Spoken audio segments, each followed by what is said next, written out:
we want to continue to encourage our fans and fan base. I know they'll turn out and be loud and proud, but really with game day there, we want to get everybody to the stadium as early as we can, especially the last hour those guys shared in there.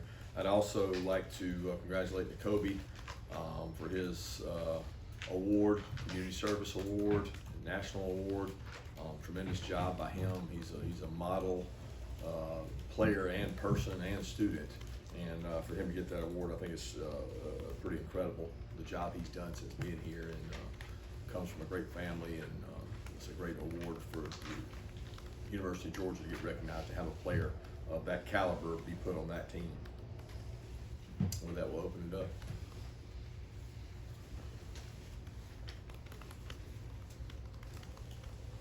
Coach, against Vanderbilt, you had a chance to get a look at a lot of your younger players or people that don't always get playing time. How do you think Broderick Jones did at left tackle? Broderick's been playing a good bit. You know, he's played left and right. He's not playing in situations where we have leads. You know, he's playing in normal rotation, and he's done a good job. He continues to improve, work hard. You know, he can't make focus errors and focus mistakes. He has a couple of those a game. He's got to get those out of kind of out of his repertoire, but he continues to get better. I think he's a really good athlete and bends well, and he's got a great upside. So we want to see him keep practicing well, getting better, adding depth to our team, trying to create options for us on our offensive line, and the better he plays, the more options we have. Coach, I want to ask you about Marcus Roseby-Jackson. I think he got kind of injured a little bit the other day. I guess while I'm at it, just a weekly update on Darnell and Ty Key, Arian Smith, and who else am I forgetting here? Don Blaylock. Yeah, Darnell and Ty Key are back. You know, we did not take them on 70 for the main purpose of having them work out. So they got a good workout in Friday. They got a good workout in Saturday here without us being here, and they both ran really well. They're back in drills, they're practicing, they're doing everything this week full go, so that hopefully we have them available. I haven't seen them physically practice yet, so we still got to see that, but we're under the expectation they'll be able to go and play and be able to help us. You know, I think that time off can hurt you, especially when you haven't played in quite a while, but we got to bring those guys back and be smart about their reps today and kind of work them back in. Dom's still nursing a hamstring, hopefully get him back. Rosemu's was just an ankle. We don't know how fast it's going to turn around. We're certainly hopeful to get him back. I think that's everybody. Arian Smith. Yeah, Arian, again, didn't make the trip. He's been bothered by a shin contusion that he had prior to, I guess it was prior to the South Carolina game. It happened in the UAB game. He's been working his way back, and we got really good recovery by not taking him last week, and we're hopefully he's able to go this week. Arkansas is evidence that sometimes SEC schedules are tougher than you may think when you first look at them in preseason. With the conference expanding, what do you see in the future for scheduling, and how this is going to affect getting in more of these attractive non-conference games? Yeah, I think the conference expanding is going to allow us to have more opportunities to play more teams. You know, it's going to depend on what format presidents and Commissioner Sankey decide to go with, but that's the least of my concerns right now. I promise you that. I don't know what they plan to do. I'm certainly in favor of being able to play more SEC games, because I think it's good for the league, it's good for the conference. Kirby, I wanted to ask you about the scout team. You know, it seems like that comes up with, you know, every guy that we ask about. Just what is it about that scout team here that allows so many guys to go there and develop? You know, is there a particular closeness with those guys down there? And I guess the second part of that, or do you do anything different with that here than maybe y'all did at, you know, Alabama or places you've been before? I just think it's our standard. It's the expectation. You know, we sell it here really hard that the development is important. Well, how do I develop? I can develop by going on the scout team and getting quality reps. There's a lot of our kids that get better faster on the scout team than they do on the first or second unit, because the first and second unit doesn't go against the same quality that the scout team gets to go against. You get better by playing against better competition. I'm a firm believer in that. I've seen it in rec football with my kids growing up. I've seen it in high school football with who you play in the regular season. I've seen it in college football. When you play better teams, you get better. So when you play against a better opponent on the scout team, you get better. And our guys have bought into that. We rarely have guys come complain because if they're not getting reps, they're actually wanting to go get reps. And that's about recruiting the right kind of person into your organization so they get value out of practice. And we take a lot of quality reps on those units. Hey Kirby, what are some of the differences between Sam Pittman, your last offensive line coach, and Matt Luke, your current offensive line coach, in terms of philosophies and how they interact with players? Yeah, I don't really get into comparisons. I think both those guys are so good in their individual rights. It's unfair to really try to compare those two guys. They're both, number one, incredible people, incredible men, strong belief in family. They're everything that epitomize what you want in a assistant coach / a line coach, because they care about the team more than themselves, and they sell that to their players, and they're both great recruiters. Coach, I want to ask about what Arkansas was doing defensively. It looks like they're kind of going to kind of an umbrella look a little bit, and just what about that and the challenges that's going to present on Saturday? Yeah, first off, Barry does an incredible job. Barry is one of the few people that you could say he takes what he has and he gets what he has to work really well. So like he's been different in different places. He's not been the same guy where he's been. He's morphed, he's changed with college football, he's innovated, he goes and looks and studies what other people are doing. He forces your hand to maybe play left-handed, you know, where you can't do some of the things you want to do. He's really good at it. And not only that, he's got some really good players doing it. Make no mistake about it, this is not the Arkansas that we played last year, okay? Those guys up front, he's got 3 transfers, 2 from Missouri, 1 from Illinois State, and they play extremely hard, and they're extremely physical, and they create an immense amount of problems for the people they play. And you know, they will not be taken lightly by this group, because they're doing an incredible job of creating problems for offenses. Just look at what they've done with those, with really the 2 big games everybody knows about, but they've really done it in every game. Kirby, obviously asking about Sam, but just in general, do coaches look at other assistant coaches and say, this guy's gonna be a good head coach, this guy may not be a good head coach, this guy will be a good head coach, or does a lot of it, y'all think, just come down to fit, timing, luck, that kind of thing? You know, I don't know. You're asking from the perspective of who? Does a head coach look at that, or Your does own, what you think, what other people, what's the prevailing kind of thought on that? I don't know. I really don't know what other people think. I think you've got a president AD role that may think one thing. You've got coaches who may think another, and none of us are necessarily always right. You got agents who think they know. So, you know, I think everybody has their own opinion of what's going to work, what's not going to work, and what's a fit for this place and a fit for that place. And well, they're geographically here and they're geographically here. What kind of? I think everybody's got their own opinion. I'm of the opinion a good football coach that is willing to sacrifice his own ego and say, if I can go out and hire people smarter than me and people that are really good coaches, and I'm going to have a hell of a staff and not make it about myself, then you got a chance to be successful. Now, you got to recruit, and you got to recruit well, because nobody does real well without good football players. And I think that's a big part of that role, but Sam fits all that. He's a tremendous leader of men, and that's the number one discipline we're charged with. How do you lead your men, and how much do they believe in you? And that, he's got the ultimate right now going on, because 100% those men in that locker room believe in Sam Pittman, and what he tells them to be true, they believe it, and they go out and play like it. Kirby, how much value is there that you guys already opened the season in terms of a spotlight game with game day, and you guys are equipped to, you know, go through a week of preparation, you know, without being distracted? We hadn't really even thought about that, because, you know, I look at it as they've had 2 massive games as well. I mean, there's no kid that's going to say, oh man, this game is bigger than that game.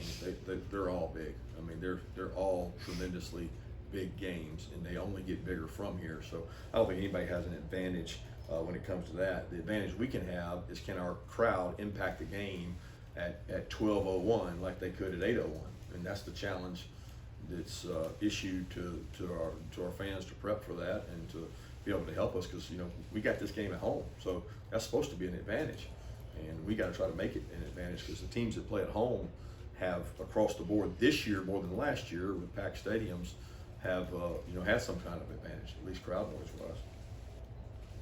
Kirby, what is it about the second year jump? Obviously, you had a big jump from year 1 to year 2 with your program, and it looks like Sam is having a similar jump in his second year with Arkansas. Yeah, Sam had a big jump year 1.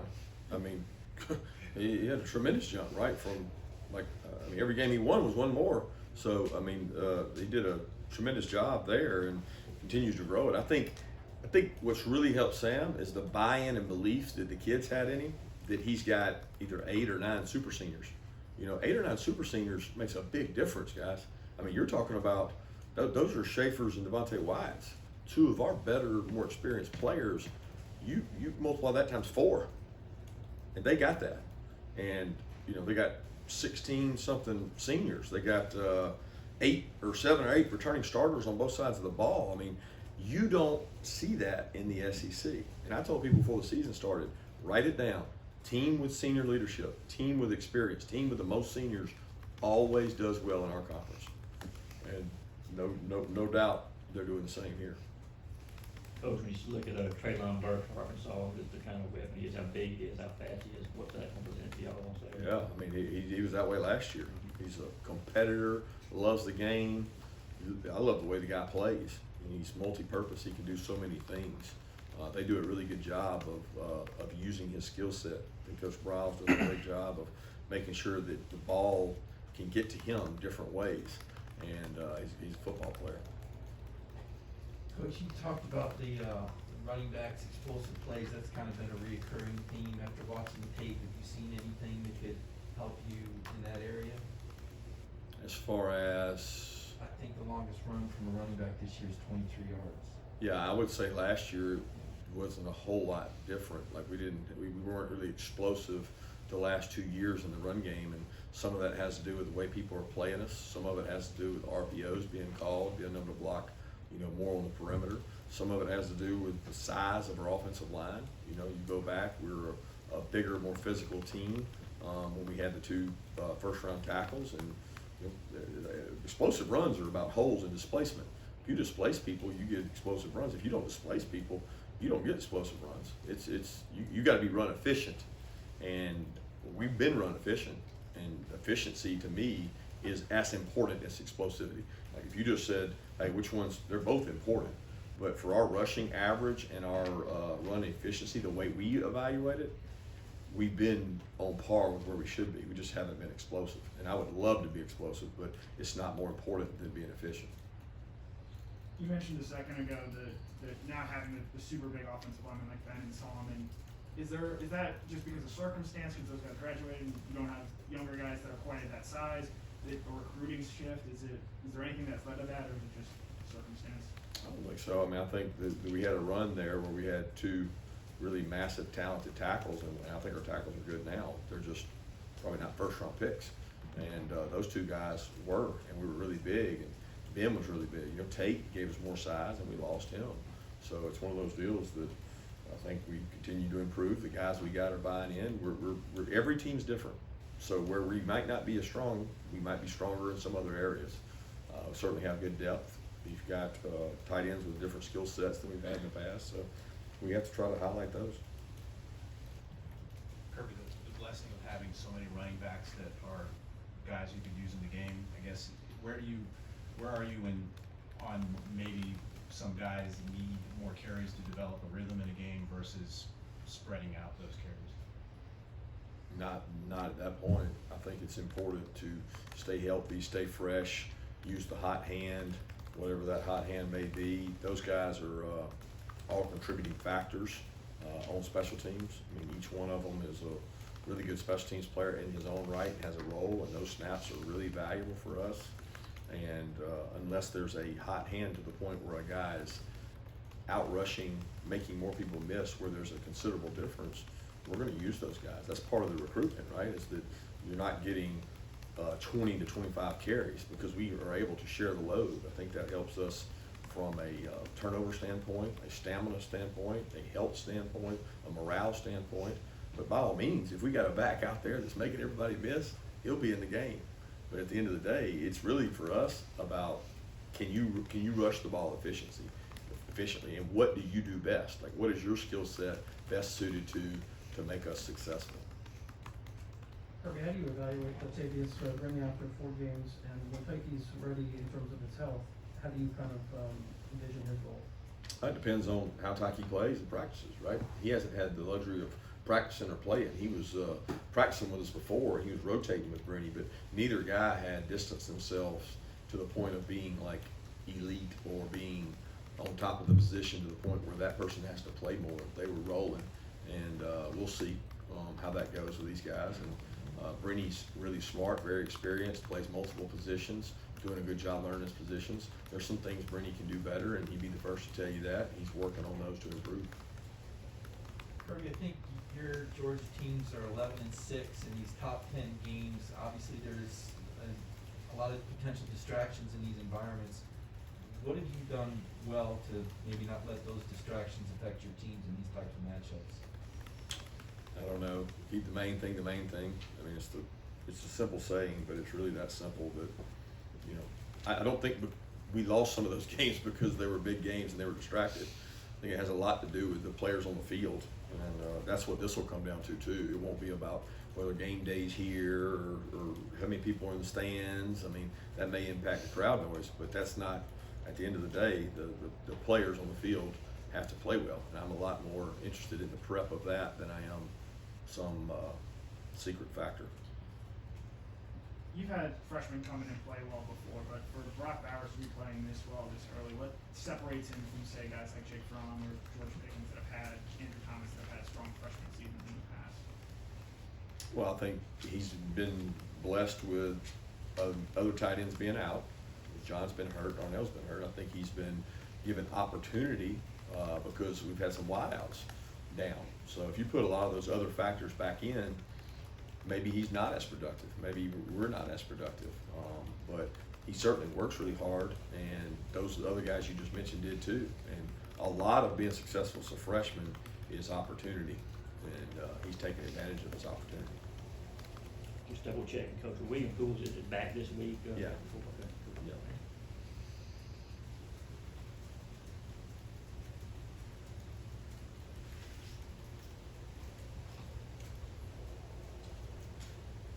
Kirby, outside of the magnitude of this matchup, is there anything that is driving your push to get the fans in there early? You know, previous noon game kickoff experiences and such. I would just say the opportunity to show the world Georgia. You know, for me, it's about recruiting, and I know this is the best university on the planet, and I want everybody else to know it. So to do that, you need to have an incredible fan base. That our guys have been awesome this year. I just want that to continue with an opportunity to play early. We're going to have tons of great prospects here, and we want to show them the hospitality that we expect every home game to be like for them. Time for one more question, anybody? All right. Kirby, you mentioned recruiting. This is a 12 o'clock game. Give me your thoughts on having a 12 o'clock game and how that impacts recruiting.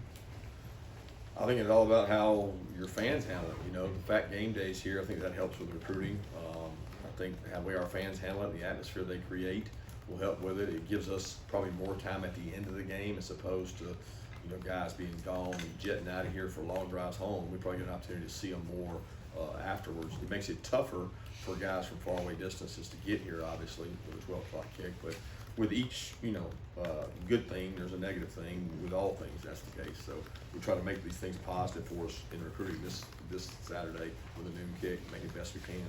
Thanks.